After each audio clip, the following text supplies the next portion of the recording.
오늘 말씀드릴 주제는 두 개입니다. 첫 번째 주제 말씀드리겠습니다. 이화영은 징역 9년 6개월을 선고받은 1심에서 수많은 공소사실 중 단 한 가지도 인정하지 않았습니다. 재판부는 피고인이 비합리적인 변명으로 일관한다는 점을 중형 선고의 이유로 제시할 정도로 이화영은 일관되게 자신의 범행을 은폐 시도했습니다. 검찰은 이화영과 변호인이 술자리 회유, 압박 등 사건 조작을 주장할 때마다 팩트로 반박했고, 이화영은 음주 일시, 장소, 심지어 음주 여부까지 말을 바꿔가며 연일 황당한 주장을 펼쳤습니다.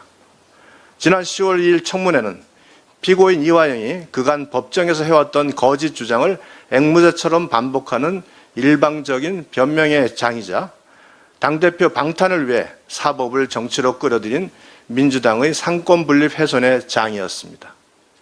민주당은 이화영이 회유, 협박당했다는 시기에 이화영을 변호하며 회유, 압박이 없었다고 확인해준 민주당 법률위원회 소속 변호사 설주환, 변호사 이한희는 자신들에게 불리하다는 이유로 증인 채택을 거부했습니다.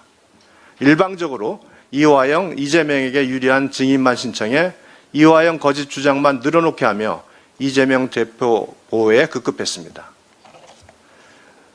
다만 예상치 않게 민주당이 유리하다고 신청한 증인은 김성태 회장 비서실장인 엄영수가 불출석 의사를 번복하고 오후에 출석한 후 쌍방울의 500만 불 경기도 스마트팜 비용 대납 사실을 용기 있게 증언하였고, 민주당 의원들이 집중 성토에도 혼자 당당하게 대응하는 모습을 보여주었습니다.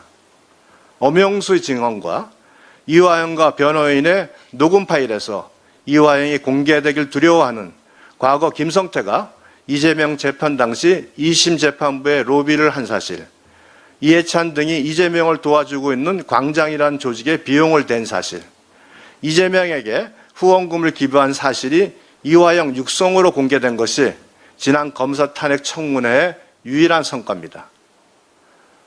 권력자의 범죄를 수사했던 이유로 허위사실로 검사를 탄핵하여 직무에서 배제하고, 다수당이 청문회에서 재판장 노릇을 하며 가짜뉴스와 허위 진술에 손을 들어준다면 앞으로 권력자에 대한 수사와 재판은 불가능하고 부정부패가 만연하게 될 것입니다.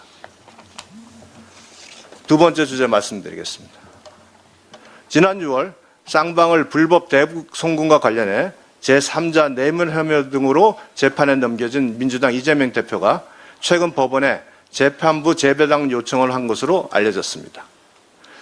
지난 7월 사건 병합 신청을 한 데 이어 또다시 노골적인 재판 지원과 자신에 대한 중형 선고를 피하기 위해 온갖 꼼수를 보여주고 있는 것입니다.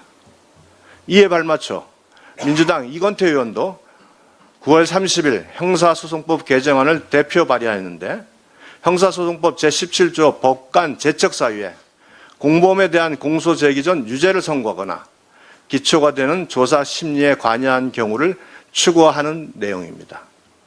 공범은 중요 사실관계를 공유하므로 한 재판부에서 심리하는 것이 형사소송의 기본 원칙입니다.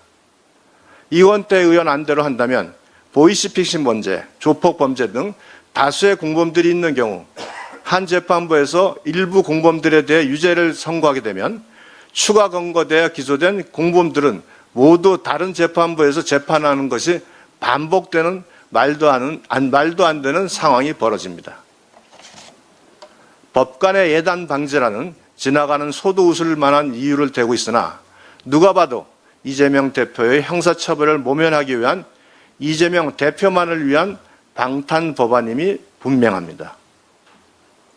이화영 전 경기도 평화부지사에게 징역 9년 6개월이라는 중형을 선고하며 수백만 달러의 비용을 대신 송금했다는 사실을 인정한 신진우 부장판사를 어떻게든 피하겠다는 위인설법입니다.